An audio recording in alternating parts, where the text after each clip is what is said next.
Oke, shalom, puji Tuhan. Kita sudah mendengarkan kesaksian hidup dari seorang Kak Sarah Gracia. Saya yakin semua orang yang mendengarkan podcast sebelumnya diberkati oleh kesaksian Kak Sarah Gracia. Dan sekarang teman-teman kita akan mendengarkan kesaksian hidup atau spiritual journey dari seorang Bang Dedi Haryanto. Oke, sudah ada di tengah-tengah kita Bang Dedi Haryanto. Shalom Bang. Halo, Udah siap ya Bang ya? Untuk bersaksi memberkati anak-anak muda. Amin Bang. amin. Oke. Nah, buat teman-teman yang belum kenal dengan Bang Dedi Haryanto, nanti saya persilakan Bang Dedi bisa memperkenalkan diri secara personal. Tapi secara singkatnya Bang Dedi ini adalah seorang full timer di pelayanan Sion Ministry yang memberikan hidupnya melayani generasi muda, dan puji nama Tuhan tetap setia sampai detik ini melayani generasi muda. Nah, kita mau coba tanya dan pengen tahu bagaimana kesaksian hidup dari seorang Bang Dedi Haryanto.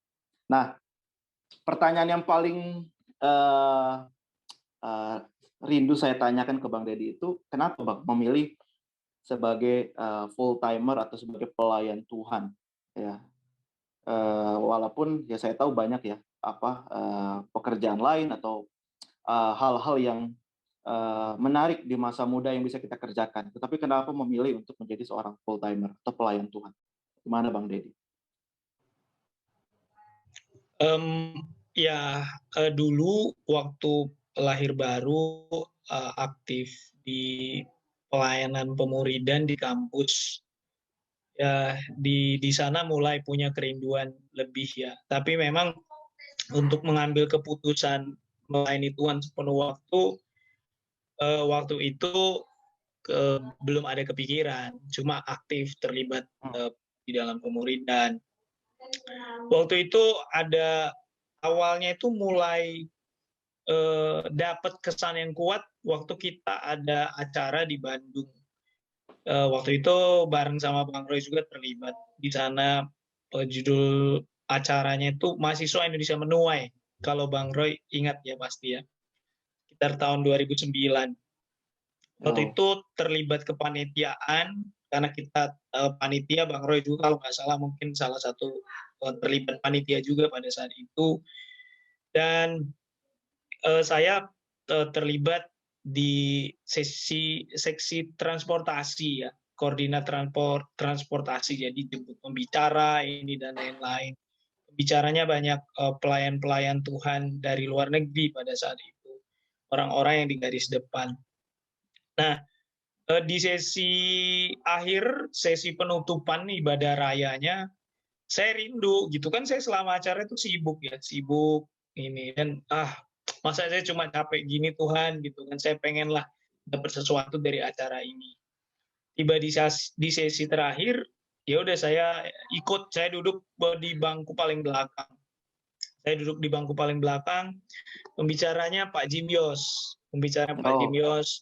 dan waktu itu dia khotbah soal penginjilan ya, dia bilang dia bahas Lukas 10 kalau nggak salah, yang mintalah kepada Tuhan yang punya tuayan, karena pekerja sedikit tuayan banyak gitu kan. Pada saat itu dia bilang, itu dalam bahasa lainnya adalah mintalah supaya Tuhan itu tendang pekerjanya keluar gitu untuk bekerja. Dan pada saat itu di akhirnya dia kasih tantangan yang mau pergi, yang memberi hidup sepenuh hidup untuk melayani Tuhan, maju ke depan gitu ya. Dan didoain para hamba-hamba Tuhan pada saat itu. Oh, di situ saya percaya itu pekerjaan Roh Kudus ya, pekerjaan Roh Kudus dalam hati itu kuat sekali bicara untuk maju ke depan. Tapi saya nggak bisa maju ke depan karena itu saya di tingkat akhir ya, dan saya harapan keluarga satu-satunya. Iya, saya harapan keluarga, orang tua saya pengen saya bekerja, bawa nama baik keluarga, begitu. Tapi Saya nggak tahu tuh kuat. Nggak tahu ya kalau orang pernah ngalami hal yang saya alami, pengalaman spiritual saya pada saat itu dada saya panas sekali. Panas sekali dan dorongan itu kuat sekali ketika saya tahan untuk nggak maju. Itu kuat sekali untuk maju dan akhirnya saya menyerah, ya udah deh saya maju. Saya maju, saya didoakan dan didoakan secara sederhana sekali ya, sama bule yang bahasa Indonesianya nggak terlalu fasih. Tuhan menyertai kakimu, Tuhan menyertai perjalananmu, bla bla bla, kira-kira begitu. Dan pulang dari situ hampir 1 minggu saya nggak bisa tidur dengan nyenyak. Saya Kenapa, nggak bisa. Bang? Nah saya nggak tahu gitu. Saya nggak tahu beli saya kenapa ya? Kenapa? Saya nggak mau Tuhan gitu terus. Saya bangun tengah malam, saya merenung, kenapa saya? Kenapa saya? Gitu. Saya nggak mau Tuhan, saya pengen tapi nggak bisa. Gitu. Makanya 2010 Bang Roy juga tahu pada saat itu kan 2009 2010 saya join ke apa ya ke misi join misi ke Wawoni pada saat itu. Bang Roy tahu itu sih awalnya gitu. Itu salah satu yang benar-benar dorongan yang kuat untuk mengambil keputusan, ya punya hati untuk melayani Tuhan sepenuh waktu. Iya. Wawoni itu Sulawesi ya, Bang? Sulawesi Tenggara ya? Iya. Oke, buat teman-teman yang nggak tahu ya, itu di Sulawesi Tenggara. Gitu. Nah, nanti teman-teman bisa ini ya, tanya juga ya ke Bang Deddy seputar spiritual journey. Tapi mungkin melanjutkan yang Bang Deddy ceritakan tadi, Bang Deddy kan sempat nggak bisa tidur, gelisah, ya, nggak tahu mungkin kepikiran apa gitu ya. Nah, respon selanjutnya seperti apa, Bang? Ya, setelah nggak bisa tidur itu, setelah mungkin menjadi kepikiran terus, ya, apakah Abang langsung setelah pulang dari Wawoni itu tetap melanjutkan pelayanannya atau seperti apa, Bang? Jadi itu sebelum wisuda kan, sebelum wisuda ada beberapa bulan. Sebelum wisuda saya sudah lulus tapi belum wisuda, nah saya join kan. Dan akhirnya ketika saya ada di lapangan ya di ladang pelayanan itu ternyata nggak segampang yang dipikirin kan gitu. Oh kaget dong, oh ternyata gini ya kan gitu. Memulainya bingung nih seperti apa, nggak seperti yang ada di imajinasi yang seperti dibayangkan, oh nanti begini-begini cerita-cerita orang-orang misionaris kan, kebayang oh nanti begini-begini, ternyata masih lama bingung kan mau ngapain itu, mau coba memberitakan Injil di dalam hati penuh ketakutan kan gitu, penuh ketakutan, jadi bergumul dengan diri sendiri. Akhirnya saya lihat wah saya nggak bisa gitu ya, Sendirian ya, saya Bang, sulit. waktu itu? Enggak, itu ada tim. Oh, ada tim. Iya, itu ada tim. Jadi kami berdua pada saat itu. Oh, iya. Jadi akhirnya pas wisuda pulang, udah dibeli nih tiket balik lagi ke Kendari, tapi saya nggak join lagi ke Kendari. Karena saya mikir susah gitu ya. Jadi saya nggak ikut. Sampai waktu itu leader di lembaga misi itu sampai tegur saya, ini tiket udah dibeli, tapi dengan alasan saya nggak diizinin orang tua saya bilang gitu. Saya nggak diizinin orang tua sampai sempat hubungan nggak baik sih dengan pemimpin di lembaga itu, Bang Roy tahu lah. Gitu ceritanya. Jadi nggak mulus perjalanannya pada saat itu. Oh gitu. Jadi ternyata sempat pulang lagi dan sempat dibelikan tiket tapi nggak berangkat ya, Bang ya?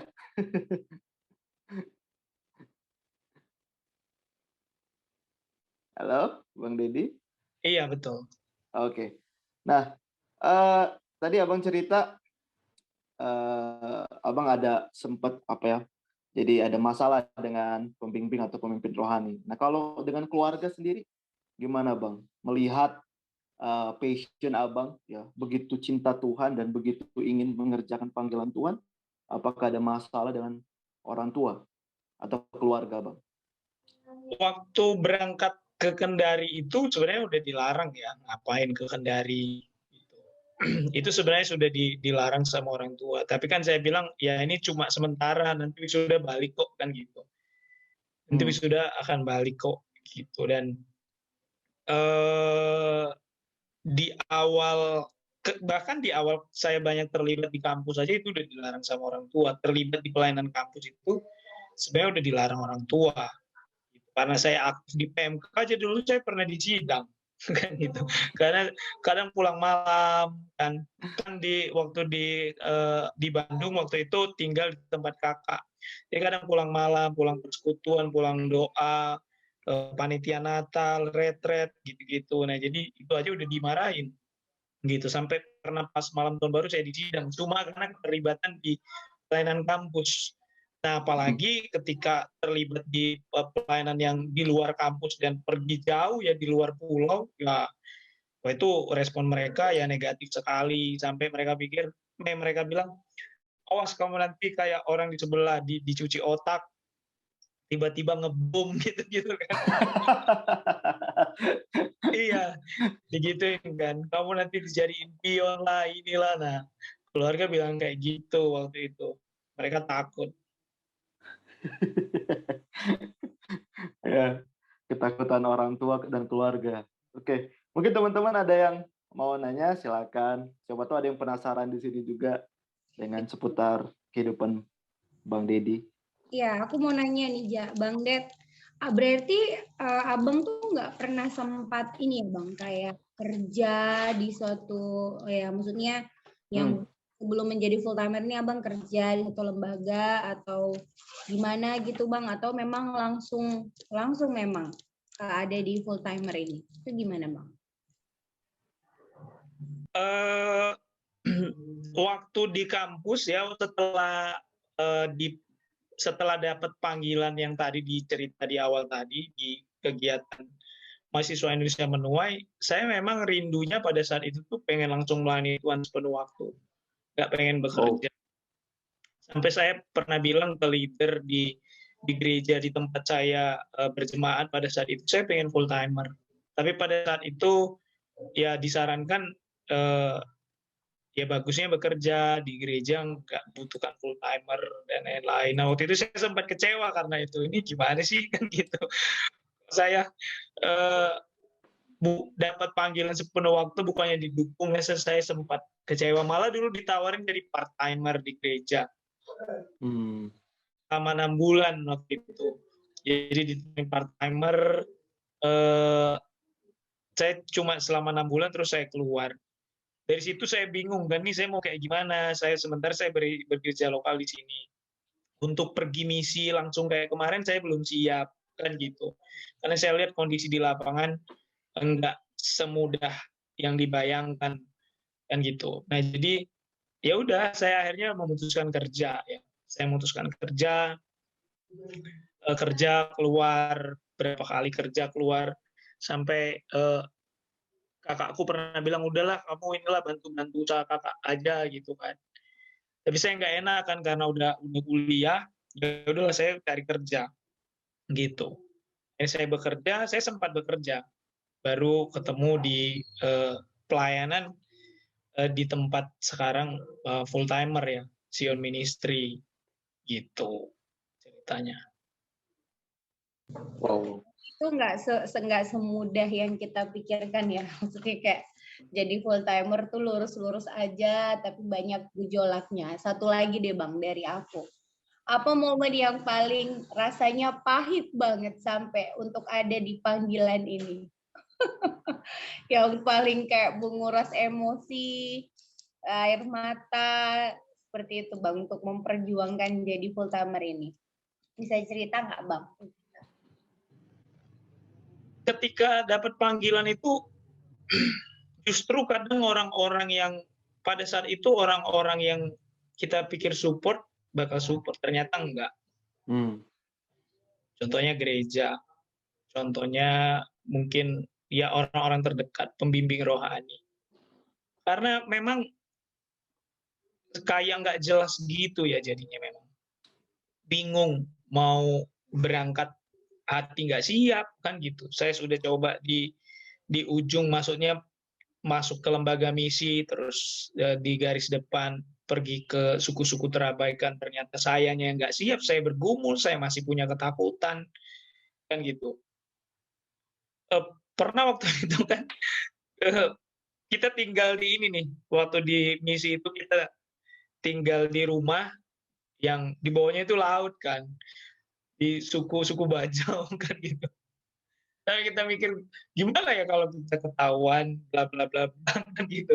Aku mending terjun ke laut lah, kata teman saya. Wah, aku juga lah kan gitu. Nah, jadi nggak ada kepastian ya pada saat itu, dan nggak ada yang dukung. Jadi kayak bergumul sendiri gitu. Jadi kayak bergumul sendiri gitu. Orang tua sudah jelas menentang. Jadi bingung ini mau seperti apa. Makanya waktu itu sempat keluar statement dalam hati saya, ya udahlah saya kerja aja lah sama kayak orang lain. Kayaknya sudah sempat kayak udahlah, ini kayaknya adalah ini panggilan, kayaknya dulu tuh bukanlah. sempat udahlah, udah selesai lah, nggak ada lagi panggilan itu gitu sih.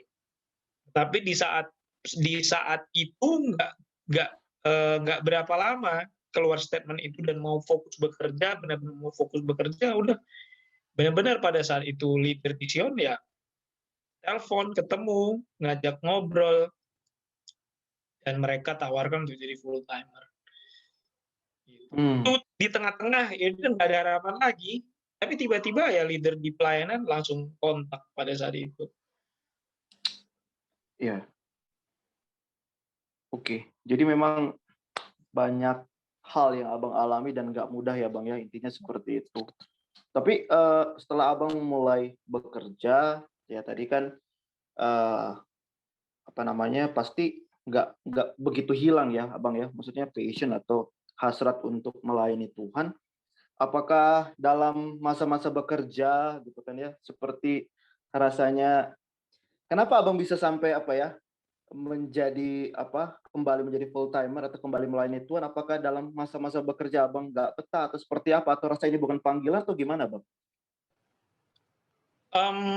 Ya hati Tuhan ya yang waktu itu didapat di di acara mahasiswa Indonesia menuai itu yang tadi saya sebutkan, itu memang nggak bisa hilang walaupun pada saat itu bekerja, dapat gaji, dan sudah ada bayangan-bayangan, oh ya udah nanti saya bisa beli ini gitu kan. Waktu saya kerja saya langsung kredit motor karena penghasilannya cukup lah pada saat itu untuk bisa kredit motor. Jadi ya di tengah-tengah melakukan aktivitas pekerjaan itu memang hati ini nggak bisa dipungkiri ya, nggak bisa dipungkiri. Kadang waktu dalam kesendirian masih muncul hati yang rindu untuk melayani Tuhan sepenuh waktu, itu masih muncul gitu. Jadi ya tetap ada hal di dalam hati ini yang buat kayak nggak nyaman gitu. Agak susah menceritakannya ya, karena itu kayak yang dialami sendiri, waktu merenung, waktu diam, waktu capek, itu muncul terlintas gitu. Itu kira-kira. Iya, iya. Oh. Kalau aku dengar sendiri di pelayanan abang menjadi full timer ini kan, abang bisa dikatakan full timer pertama ya bang ya, benar nggak? Atau ada sebelum abang? Kedua lah. Kedua ya, oke. Oke. Tapi tentunya belum ada pandangan seperti apa ya bang ya, menjadi full timer seperti apanya, kemana abang akan pergi melangkah. Waktu itu masih banyak kekhawatiran juga ya bang ya, dan apalagi orang tua, betul ya bang? Orang tua dan keluarga. Nah, aku penasaran, ini yang sering menjadi pertanyaan teman-teman ke saya juga. Bagaimana kita bisa menjelaskan ke orang tua, ya, menjelaskan, meminta izin ke orang tua tentang panggilan, ya, karena banyak sekali ya orang tua atau keluarga nggak mau tahu tentang panggilan kita, gitu bang.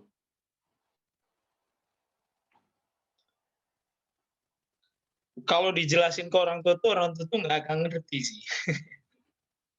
Jadi mau dijelasin kayak gimana pun mereka nggak akan ngerti.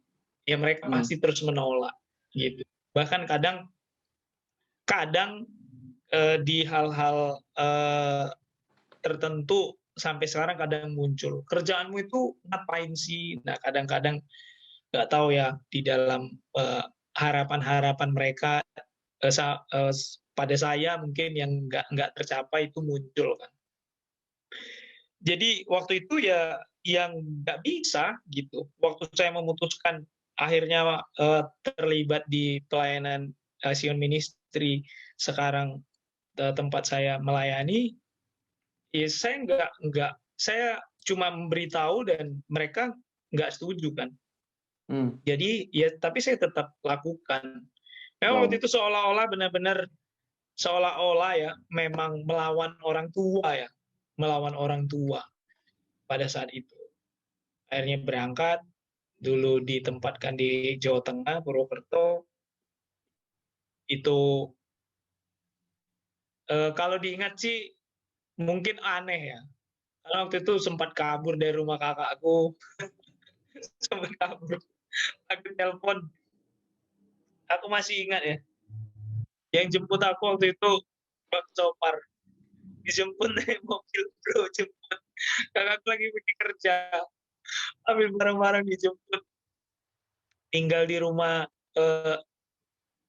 di rumah senior di kampus Bang Indra waktu itu. Di rumah aja ya, akhirnya tinggal di rumah dia berapa lama. Terlunta-lunta waktu itu, sempat terlunta-lunta. Teman-teman di pelayanan di kampus sampai ngumpulin duit untuk support aku. Wah, itu luar biasa. Ada yang ngasih 20.000, ngasih 50.000, sampai adik-adik di kampus, adik-adik mahasiswa ngisiin, ada yang 10.000, 20.000, dan aku masih ingat waktu itu yang ngumpulin itu, yang inisiatif ngumpulin itu Bang Sopar, gitu, untuk support aku di masa-masa yang nggak jelas waktu itu, belum di Sion juga. Makanya kayak ini kehidupan saya ini gimana Tuhan gitu loh. Padahal dapat panggilan tapi nggak jelas waktu itu. Ya, jadi ya orang tua masih nggak nerima. Ya puji Tuhan ya sekarang jauh berbeda lah dengan yang dulu. Mereka sudah bisa menerima 98% mungkin ya, masih ada sisa-sisa yang belum. masih ada 2% yang belum bisa mereka terima gitu. 2%-nya itu apa? Ya karena orang tua saya ya khususnya, mereka pemikiran itu kalau kerja itu ya di kantor. Kalau orang Batak kan PNS, kalau nggak ini, jadi dia jelas ada seragamnya, kayak gitu-gitu kan. Jadi mereka masih nggak terima dengan pekerjaan sekarang. Kantornya ini ya, nggak jelas. Nggak ada seragam. Nanti kita buat deh. Aku mau bilang Bang, nanti kita buat. Siap. Ada mungkin rekan-rekan yang mau bertanya? Mungkin agak mundur nih. Sebenarnya sebelumnya cita-citamu apa, Det? Iya kan? Sebelumnya cita-citamu apa? Dulu itu kalau waktu kecil ditanya cita-cita apa? Tentara. Waktu kecil. Polisi, tentara. Itu waktu kecil ya. Anak-anak kecil kan dulu doktrinnya gitu sama orang tua. Sebenarnya cita-citanya pengen bekerja aja, pengen bekerja gitu. Jadi kayak orang kebanyakan lah ya, punya duit. Jadi itu aja gitu. Nggak ada kayak jadi dokter atau apa, ya pengen kerja, punya duit, bisa beli ini, bisa beli itu, bisa bagian orang tua gitu kan lewat pemberian-pemberian. Cita-citanya itu. Dan itu mulai surut, mulai sempat hilang ketika saya gagal SBMPTN. Kan saya gagal. Oh iya. Nah, itu gagal kan. Sudah bimbel 1 tahun di GO, jalan di depan BEC. Depan BEC bimbel 1 tahun. Teman-teman bimbel saya masuk ITB, masuk UNPAD, masuk ITS, saya nggak masuk apa-apa. itu di situ Jadi nggak memang sedih ya? down, Pak. Di situ memang down, itu minder banget gitu. Jadi sempat putus harapan, sempat hilang harapan, sempat ada mimpi pada saat itu. Sudah sempat kepikiran, ya udahlah aku kerja aja lah dengan kakakku gitu. Karena kakakku ya udah bantu-bantu aku aja, ada duitmu gini-gini. Aku sempat bekerja gitu. Cuma waktu itu suaminya kakakku lah, Laikku, yang dorong kuliah aja Laik gitu. Akhirnya aku diantar sama Laikku itu ke kampus. Ayo Laik, aku antar, harus kuliah gitu sih. Berarti memang awal mulanya nggak kepikiran lah jadi full timer ya? Nggak Pengennya kepikiran sama kerja. sekali. Dalam perjalananmu inilah, Ded, kan nggak mudah ya dari tadi ceritanya menjadi full timer. Pernah nggak kecewa sama Tuhan? Wah, menarik. Terus berapa apa ya, mungkin di momen-momen apa saja mungkin bisa diceritakan. Kalau kecewa sama manusia mungkin oke lah ya, kita ngalamin itu semua. Nah, perjalanan ini pernah nggak kita jadi kecewa sama Tuhan karena apa gitu? Mungkin bisa diceritakan. Oh iya Bang. Waktu aku lahir baru, aku kenal Tuhan ya. Lihat karya Tuhan yang besar, aduh aku jadi pengen nangis. Tolong tisu. Mana? Ada tisu kok di sini. Oh, di kantor ada ya, mantap juga kantor. Ada Bang. Aku tanamkan sama diriku bahwa ya Tuhan baik gitu. Jadi seberat-beratnya yang ku alami, aku nggak pernah kecewa sama Tuhan. Aku selalu bilang bahwa waktu di masa-masa yang sulit itu, aku bilang di dalam doa, Tuhan, kalau ini memang baik, harus aku hadapi, ya biarlah itu terjadi. Nah, sampai sekarang itu terus aku tanamkan di hatiku gitu. Karena ya Tuhan udah baik lah. Aku ini orangnya ya mungkin dilihat orang baik, tapi akulah yang tahu siapa diriku ya. Dan aku begitu lihat betapa besarnya kasih Tuhan dalam hidupku. Sampai sekarang aku sangat diberkati dengan sebuah lagu yang biarlah manis kau dengar Tuhan, manis kau dengar Tuhan. Nah itu aku tanamkan dalam diriku, Tuhan, apapun yang terjadi, yang keluar dari mulutku biarlah manis kau dengar Tuhan, gitu.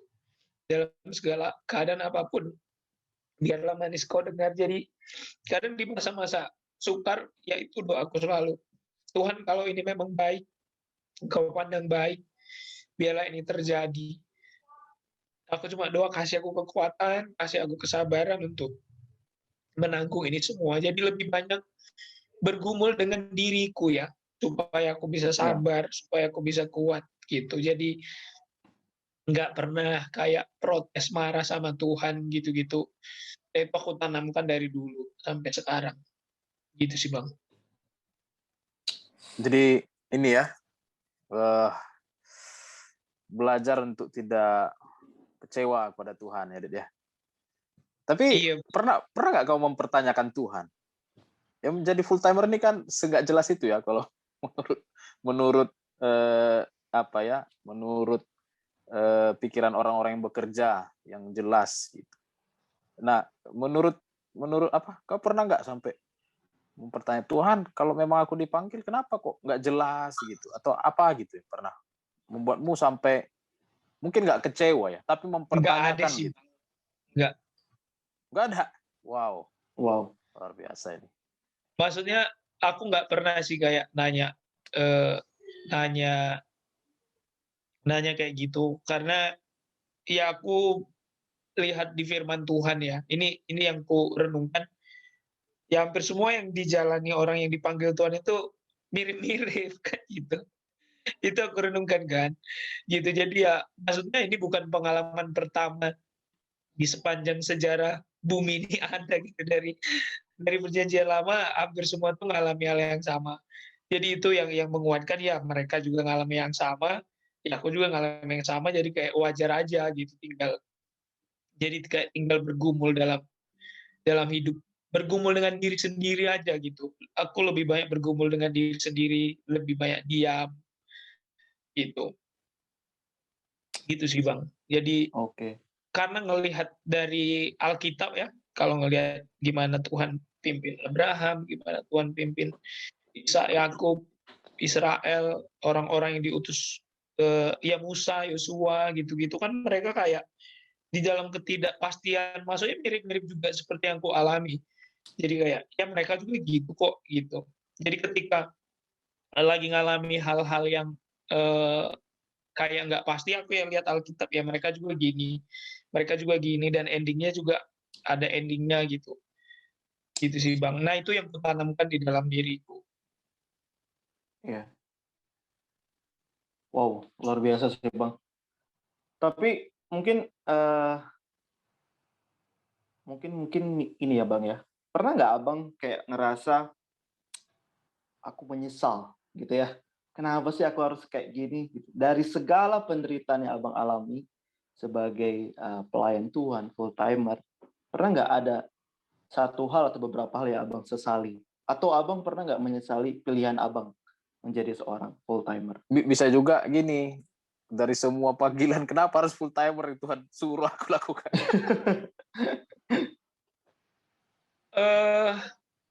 Pengalaman spiritual yang kualami waktu di ibadah misi itu susah sih diomongin ya, maksudnya susah diceritakan ya. Iya. Gitu. Jadi itu kayak ya nggak tahu ya, di dalam dadaku ini panas dan ada sesuatu beban yang berat banget gitu, pengen ditolak tapi nggak bisa gitu. Pengen Wow. ditolak pengen ditolak tapi nggak bisa gitu. Justru malah nangis gitu kan. Jadi mungkin pernah muncul ya, mungkin waktu pertama kali memutuskan full timer, terus lihat teman-teman yang dulu di kantor saya bekerja, mereka ada yang punya mobil, mereka liburan gini, jadi kayak di masa-masa lagi jenuh waktu itu muncul kayak, waduh, harusnya saya bisa begini kan gitu.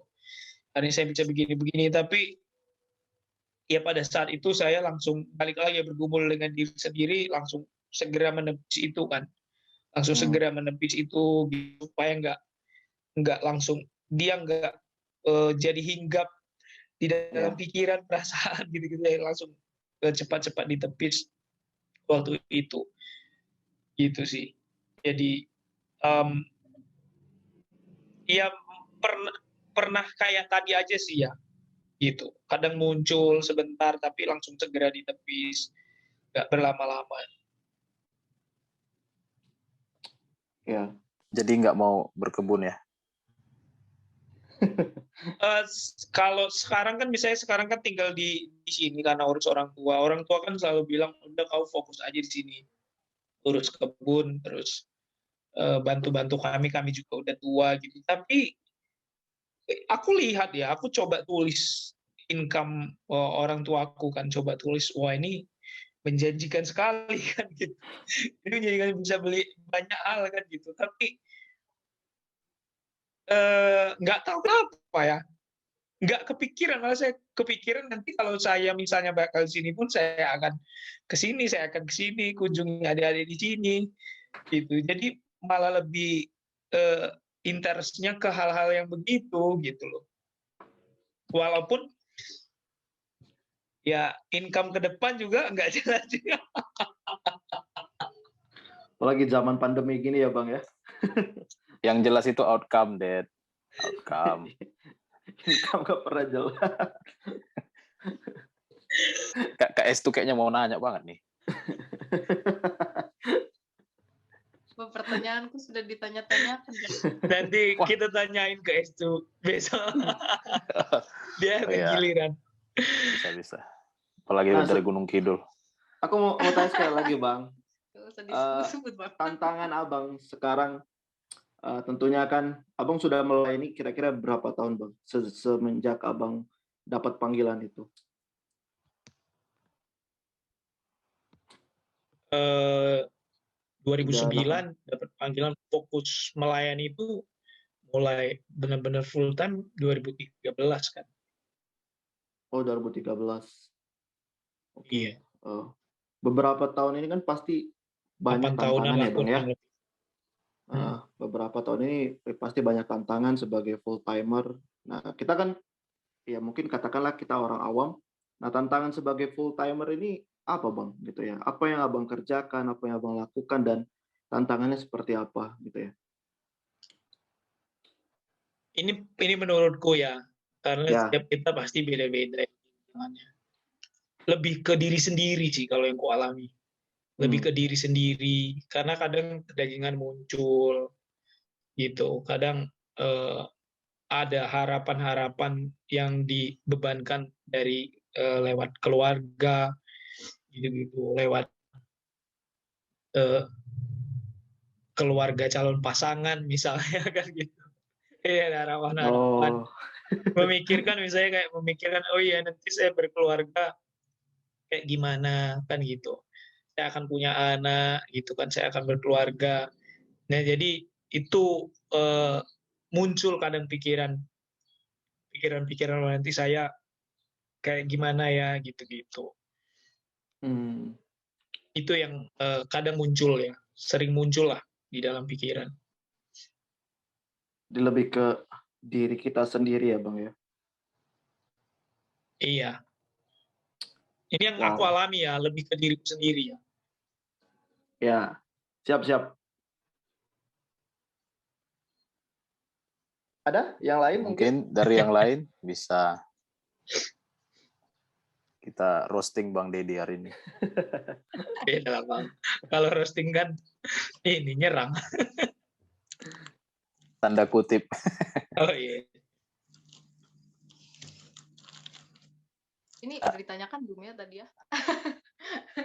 Coba ya, Bang ya.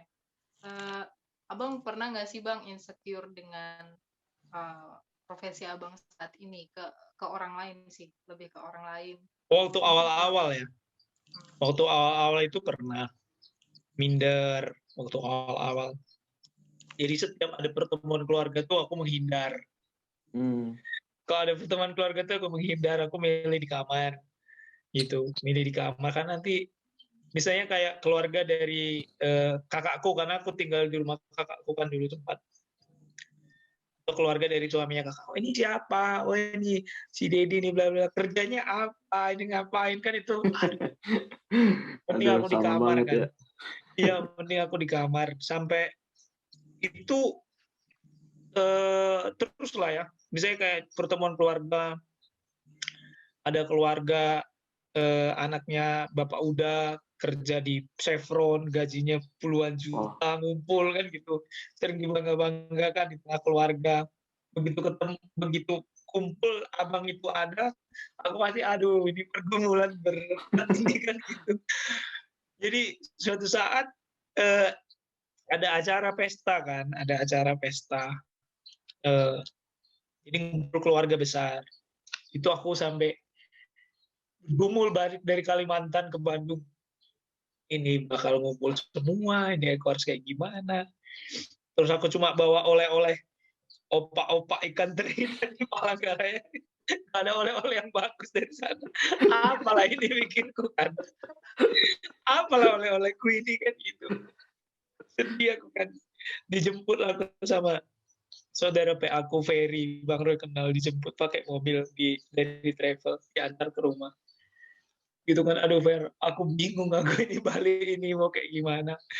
Tiba-tiba dia setel musik rohani, lagu GMB Batas Akhir, sampai batas akhir nafasku. Oh nangis aku kan ku serahkan seluruh hidupku, nangis aku kan. Dia emang puter musik aja dan yang keputar itu lagu itu. Sampai aku bingung ini gimana Tuhan dan gitu. Ya udahlah kan aku pasrah, datang ke rumah, ada saudara bapak tua ini ngumpulkan terus.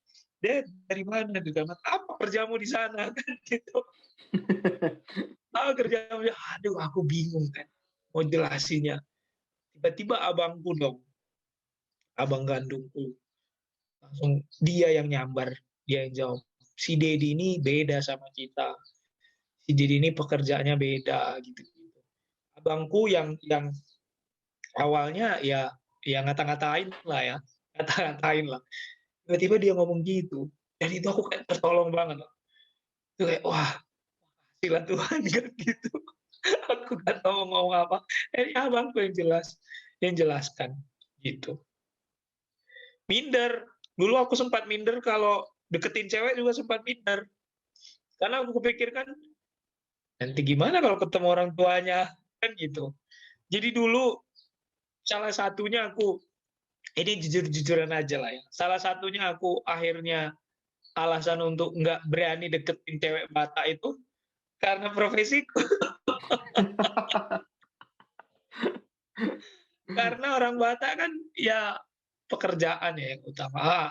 Kerja zona kan gitu. Iya, iya, Apa iya. kerjanya? Jadi aku dulu gitu. Itu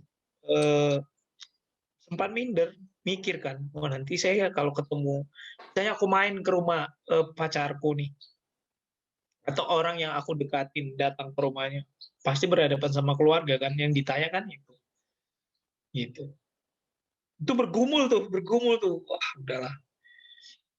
Gitu. Bang, aku mau nanya, Bang. Boleh ya, S udah selesai kan? Ya udah boleh kalau Kak Sarah mau Seru nanya. nih Roasting. pengalaman Bang Ded. Kurang waktunya nih kayaknya untuk roasting Bang Dedi. Bang, Silakan, Nanti kan Kak Sarah. dapat giliran semua. Tenang Ya. aja. Bang Roy, Raja, dan Estu kan nanti ada masanya.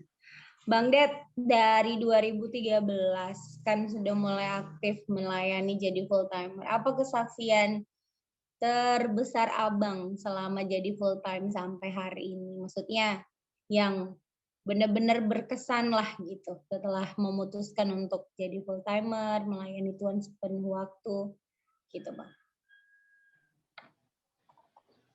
Yang berkesan itu yang paling berkesan sampai sekarang juga terus berkesan ketika adik-adik rohani ini jadi seseorang gitu. Ketika ngelihat mereka itu, misalnya berkesan itu kalau di retret, lihat adik-adik rohani itu ngedoain, lihat adik-adik yang dibimbing itu khotbah, itu kayak terharu gitu loh. Ya. Aduh, orang-orang ini kan gitu. Yang dulunya seperti apa, tiba-tiba dia bisa bagikan firman, dia bisa doain orang, dia punya hati untuk mengunjungi orang lain. Itu kayak bisa ya gitu loh. Bisa ya orang ini diubahkan. Dan sampai sekarang sih Ada anak PA yang ini nggak, Ded? Yang jadi full timer? Itu si Raja full timer dia karena serumah. Cie. Anehnya lihat penderitaan orang malah tertarik. Aduh. Yang paling berkesan tuh itu sih, Sarah. Ketika ngelihat orang-orang yang dipercayakan Tuhan untuk dibimbing, mereka punya hati yang sama, bahkan mungkin lebih lagi, itu Ya. berkesan sih. Itu jadi bagian sukacita kita gitu ya, Bang ya. Maksudnya kayak ngelihat orang yang kita layani, kita bimbing, mereka boleh mengerjakan yang sama bahkan lebih ya. Iya, misalnya kayak lihat Raja sama Glo menikah akhirnya, itu kayak terharu gitu kan. Wah, menikah juga sih kawan ini. Emang dulu mikirnya enggak? Kayaknya dulu mereka hampir nggak bercanda. Oh, nanti ada waktunya kita roasting. Nanti ada waktunya. Jangan sekarang. Aduh. Karena kalau lihat perjalanan kayak saya Raja sama Glo dulu kan, itu besok lah ya ditanyakan. Itu berkesan kan sampai jadi aku. maksudnya ya ngelihat perjalanan mereka itu luar biasa sih. Gitu. Abang setuju. Itulah kekuatan yang membuat kita kuat terus. Wow. Tapi aku rasa ya, maksudnya dengan perbincangan ini gitu ya, mau menginformasikan ke teman-teman di luar sana untuk pede dan merasa bangga gitu dengan panggilan apa yang Tuhan bawa. Benar ya Bang Det? Kayak kan mungkin ada masa di mana Bang Det tadi bilang lebih baik sembunyilah daripada ditanya-tanyain keluarga gitu kan. Tapi ya maksudku ke depannya kalau ada orang-orang yang terpanggil gitu ya, ini kan ya Tuhan ya yang manggil gitu, dan ini panggilan yang luar biasa. Kenapa kita harus malu? Kenapa kita harus sembunyi dari identitas ini gitu? Ya kalau semuanya Keingat ini dari apa yang kamu sampaikan. Keingat dulu leader di pelayanan, pembimbingku di Sion, ya tahulah siapa kan gitu. Keingat dia yang nguatin, emang dia yang nguatin. Akan aku cerita Bang, aku nggak pede gitu-gitu. Cuma waktu itu abang itu sampaikan, kenapa kamu nggak pede? Itu sampai sekarang menguatkanku loh kata-katanya. Sampai sekarang menguatkanku kata-katanya. Nggak semua orang mau mengerjakan apa yang kita kerjakan. Semua orang berlomba-lomba kerja di perusahaan. Semua orang berlomba-lomba kerja di ini. Tapi nggak semua orang kan mau ngerjain apa yang kita kerjakan. Kenapa kamu nggak percaya diri? Justru kamu harus bangga, dia bilang. Justru kamu harus bangga, kamu memilih jalan yang berbeda. Dan Tuhan panggil kita. Gitu. Dan ini pun profesi, dia bilang. Gitu. Jadi ya itu juga salah satu yang menguatkan perkataan abang itu. Gitu sih. Ya akhirnya ya iya ya. Kenapa saya nggak bangga ya? Gitu. Makanya waktu terakhir ada pertemuan keluarga di sini acara tahun baru, saya jadi bangga loh. Saya jadi bangga ceritain ke amang boru saya ya, ke Bapak Uda sama keluarga. Ya yang kukerjain di sini, Bapak Uda, amang boru, kukerjain tuh aku ngelayain anak-anak muda. Mereka ini begini, mereka ini begini. Bahkan banyak orang-orang anak-anak muda ini yang akhirnya jadi meninggalkan imannya gitu, karena kebetulan juga anak amang boruku ada 2 yang akhirnya pindah kepercayaan karena menikah gitu kan. Jadi akhirnya amang boruku bilang, berarti yang kamu kerjakan ini mulia sekali ya dia. Kebetulan dia majelis juga di salah satu gereja gitu. Sampai Bapak Udaku bilang, udahlah deh kamu pindah di Bengkulu aja, di Bengkulu ini banyak anak muda yang harus dilayani. Gitu. Udah akhirnya ya aku pede ceritain gitu. Sekarang. keren banget. Ya, Tuhan. rasanya kurang ya. Rasanya kurang. Tapi apa dikata Besok Bang Dedi lagi lah. Iya, besok Bang Dedi lagi aja deh. Masih ada Bang Roy. Duh, Iya. nggak sabar juga nih dengar cerita Bang Roy, Estu dan Raja. Bang Ya Roy, udah. aku masih ingat nggak Bang Roy? Waktu abang wisuda di Sabuga, aku chat dari Messenger, Bang, gimana panggilan? Aku masih ingat itu. Iya. Tanyain itu. Ya, Aku masih siap. aku chat itu di message di Facebook. Dia lagi wisuda, dia lagi di Sabuga. Bang, gimana Bang? Karena aku tahu itu panggilan Bang Roy itu timer. Kan udah ada jawabannya nih. Iya Bang, tapi kan yang lain belum tahu Bang. Ya, nanti ada waktunya Bang Roy di roasting ya. Oke, saya yakin teman-teman semua yang mendengarkan podcast pagi hari ini diberkati oleh kesaksian Bang Dedi Herianto. Luar biasa bagaimana beliau ya memulai pelayanan sampai detik ini setia melayani, dan ada masa-masa sulit, masa-masa penderitaan, tetapi begitu besar cintanya pada Tuhan dan begitu besar kasihnya kepada generasi muda ini, sehingga beliau tetap rindu ya, tetap setia mengerjakan pelayanan sebagai full timer ya. Dan nanti kita sama-sama mungkin akan didoakan oleh beliau Sebenarnya mungkin ada hal yang bagus yang mau ku ceritain sih, tapi waktunya udah habis. Oh iya. Berarti nanti ya Bang ya. Berarti Kapan-kapan lah. kapan-kapan nanti. Ya, Caption nanti di podcast ini. ya, betul. Nah, mungkin banyak ya teman-teman yang mendengarkan pagi hari ini yang memiliki kejadian sama seperti Bang Dedi gitu ya. Ya bingung, gelisah atau seperti apa. Nanti saya minta Bang Dedi bisa mendoakan juga ya setiap teman-teman yang pagi hari ini mendengarkan podcast supaya mereka juga semakin dikuatkan, semakin mau melangkah dalam panggilan Tuhan, nggak jadi ragu-ragu lagi ya karena saya percaya bersama Tuhan ya pasti ada kekuatan yang baru. Ya, hadirat Tuhan akan membawa kita pada rencana Tuhan, hadirat Tuhan akan menguatkan, memberikan damai sejahtera. Dan saya rindu ya setiap anak muda yang mendengarkan podcast pagi hari ini sama-sama dikuatkan. Nanti saya minta Bang Dedi bisa mendoakan setiap kita. Ya, silakan ya Bang Dedi dengan hormat bisa berdoa untuk teman-teman semua. Mari kita bersatu dalam doa.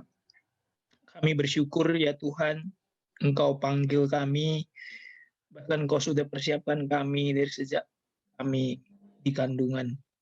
Bahkan mungkin sebelum kami ada, kami percaya Engkau sudah merancangkan sesuatu yang baik buat setiap kami dan semua orang-orang yang mendengarkan podcast ini dalam nama Tuhan Yesus Kristus. Kami berdoa, berbicara lebih dalam lagi kepada setiap kami Tuhan. Apa yang harus kami kerjakan ke depan. Dengan cara bagaimana kami Tuhan menjalani hidup kami. Profesi apa yang harus kami lakukan ya Tuhan. Kami berdoa biar ketika kami menjalani panggilan Tuhan, apa yang Tuhan percayakan kepada kami tidak pernah lepas berelasi dengan Tuhan. Kami mau terus memohon pertolongan-Mu, memohon bimbingan-Mu, tuntunan-Mu dalam setiap kami. Kami berdoa dalam nama Tuhan Yesus Kristus, Tuhan, untuk setiap kami yang mendengarkan.